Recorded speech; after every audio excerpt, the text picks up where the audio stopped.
Guys, we are at India's only cliff top beach. It's the Varkala beach.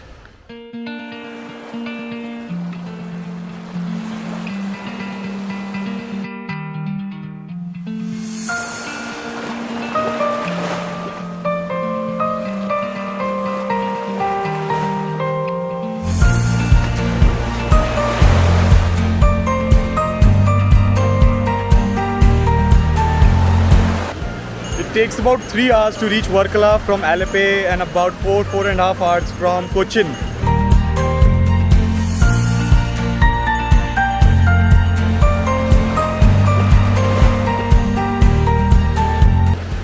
This beach is a must visit when you are coming to Kerala.